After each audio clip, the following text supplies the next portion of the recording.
So for this component, we're going to talk about what to do during SOL testing. And we're going to start with hall monitor duties. If you're lucky enough to be a hall monitor, you really need to report to your location as soon as testing begins. Now we understand a lot of you teach the class period we might be testing during. So if you do, we need you to go to your testing location as soon as possible. Your job is to actively monitor for assistance needed signs and orange cones, to escort students to the bathroom, and to serve as relief for examiners as needed. You need to remain in your station until the end of testing with your email available, since all testing communication will go out to email to you so you can tell the proctors and examiners in your hallway. Because of course examiners and proctors won't be on their email. Not on their email. Contacting the STC. The STC is me. I will be locked in the little office all day waiting for your phone calls. If you call me and I do not pick up, it's because I am on the line with someone else. So just call me back. I cannot call into your room when you're testing, so you need to keep calling the STC office until you speak to me. All right, for examiners, during the test, you need to make sure you've collected all electronic devices and have given them their receipt, of course. Maintain a calm and orderly environment. Trust us, students can tell when you're upset, so try and stay calm yourself, because that will help keep them calm.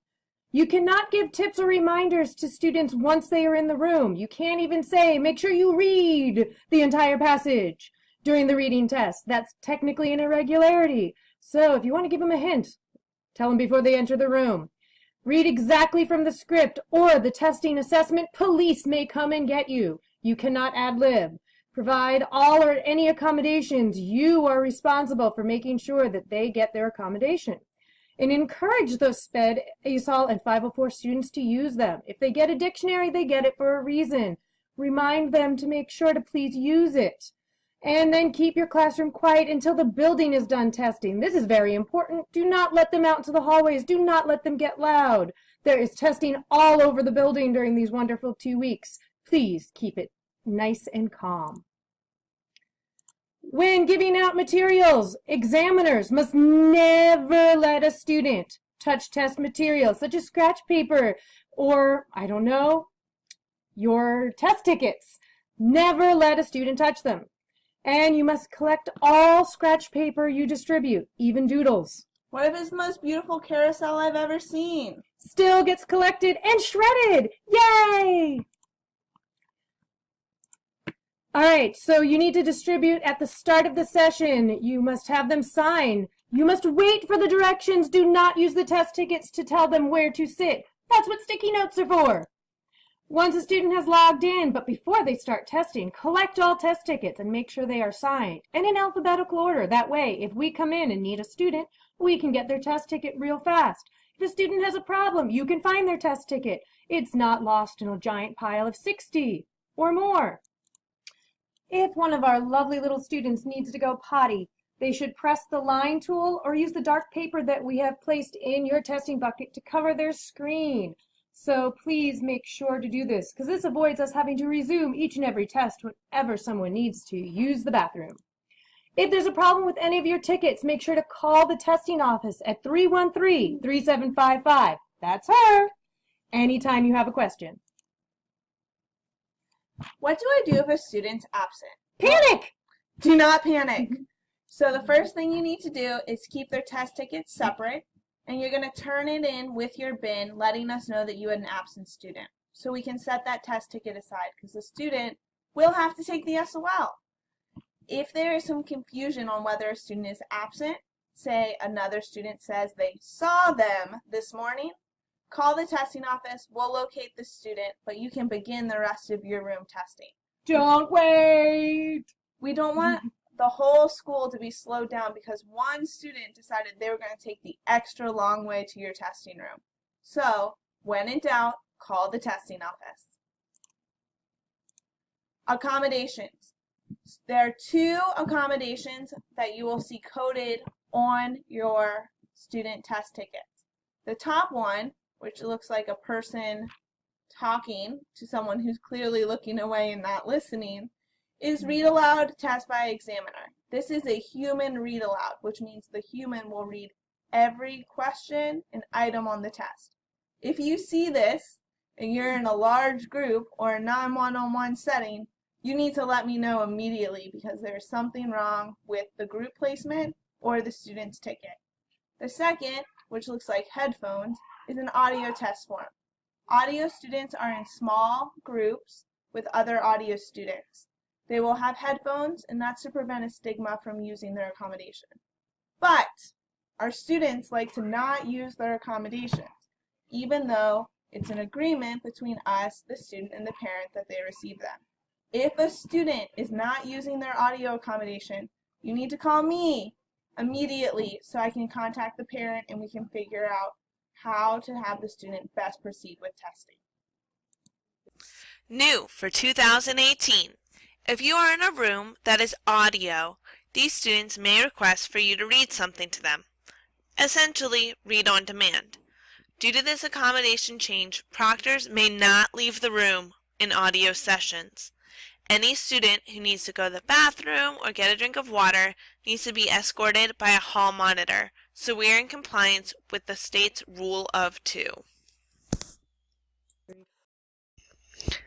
The phrase to email Mr. Fitzgerald is, "Who ate all the pirate booty?" Irregularities. So much fun. A testing irregularity is anything that occurs when a student is testing that influences them, either positive or negative.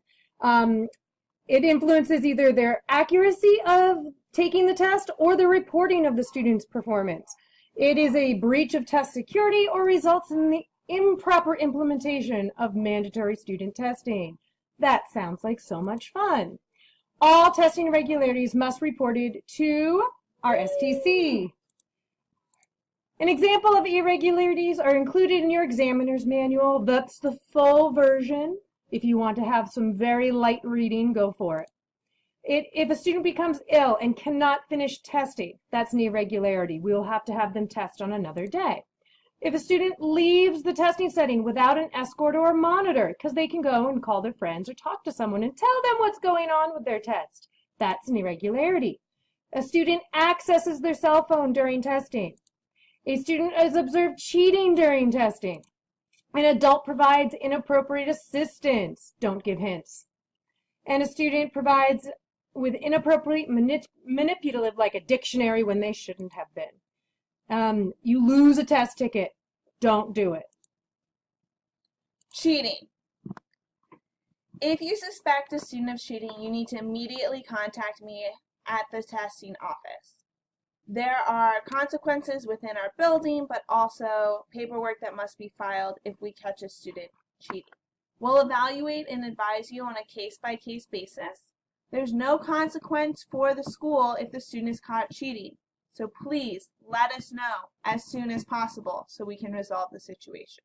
If you're not sure, if you have a proctor, talk to them about it. Use your colleagues. Work together. If you don't have a proctor, call us. We'll stop by. Anytime you need us to come in and kind of check on things, please let us know. Examiners should not engage in activities that interfere with the monitor of testing. This includes reading, checking your email, watching Netflix, grading papers. You can't read test items, copy test items, or take notes about the test. So let's say you walk by a student is struggling with a question.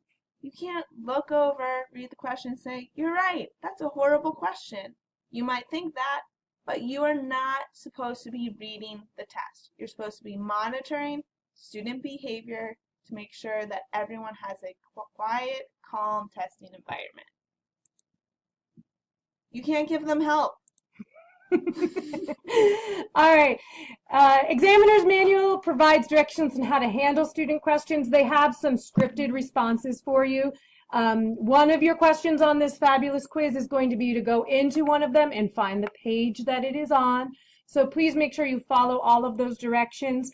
Just in general, your general responses: read the screen, try your best, use the arrows to go back and forth. Just basic directions that you can give them. You cannot give them help on anything. All right, we will be using an auto login on many of our computers. What this means is as soon as you turn on the computer and hit Control-Alt-Delete to try and log in, it will log in for you. It will launch TestNav. It'll do everything. Some computers in small groups won't be doing this, so we will be having to log them in manually. The username is 1191OLT, and that stands for Online Testing. The password is Twain with a capital T, 1234. We're going to need some volunteers to start up labs in various locations the morning of the test, so just stay tuned for that call for volunteers. We're looking for you, early birds. All right, if you go to log into the test once TestNav has launched and you get a username or password is wrong, then have them retype and make sure they're typing it correctly. Capitalization does not matter, but make sure that they are using a 0, not an O, a 1, not an L, things like that. If it says the test session has not been started, oops, our bad. Please let us know, we'll fix it. If it says another program is trying to run, that means the computer is misbehaving and trying to do Windows Update or something fun like that. Just restart the computer and it should work as soon as it restarts. General tech steps. If it's running out of power and the battery light is blinking, check that it's plugged in. Restart the computer if needed. Open up things manually. Call the testing office to resume tests, but try whenever possible to keep kids working. And see your SOL tech tips for specific scenarios and instructions. Item navigation. This is our new TestNav 8. We do not have a section review anymore. This is a review list. It just gives you a list. You can bookmark questions. These arrows let you go back and forth. You can switch between your arrow and your answer eliminator, and other options are over here. So this is just for you to be familiar. You're not actually allowed to talk to kids about these. When you have to have a potty break, this is what the line reader mask looks like. You can click that, or you can have students just use a dark piece of paper in front of their screen. Beginning this year, Math 7 and 8, as well as Reading 7 and 8, are all computer adaptive tests.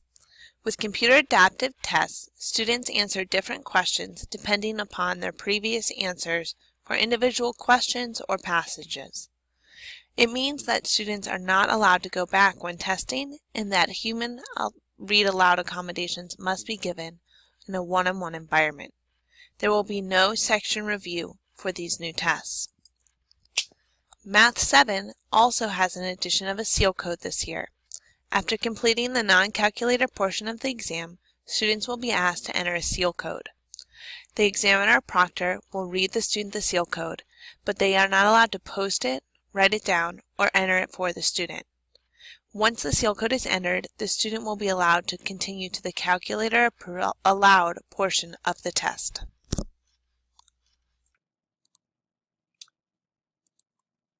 SOL tests are untimed, but they must be completed within one school day.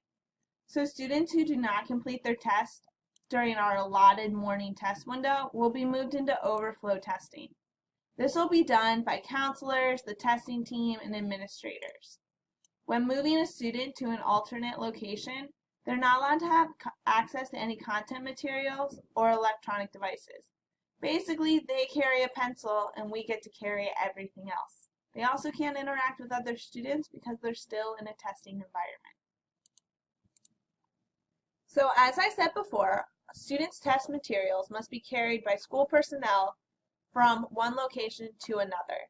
That includes their phones and other electronic devices. So please have these ready for overflow. That way we can quickly move students to overflow and resume our regularly scheduled day. Hooray! If the fire alarm goes off during the SOL, it is not a drill. You need to make sure you follow the emergency procedures. So have your students close their laptops or cover their screens if they're on a desktop. Before leaving the room, inform students they are not allowed to speak and should not have their electronic devices. Have all students leave the room. I would recommend having the proctor lead students out of the room and have the examiner be the last person to leave the room, since test materials must be locked in the room. Once outside the building, make sure students do not still be monitored by you. And then once we've been given the permission to enter the building, the examiner must be the first person in the testing room, and we will make an announcement when testing may resume.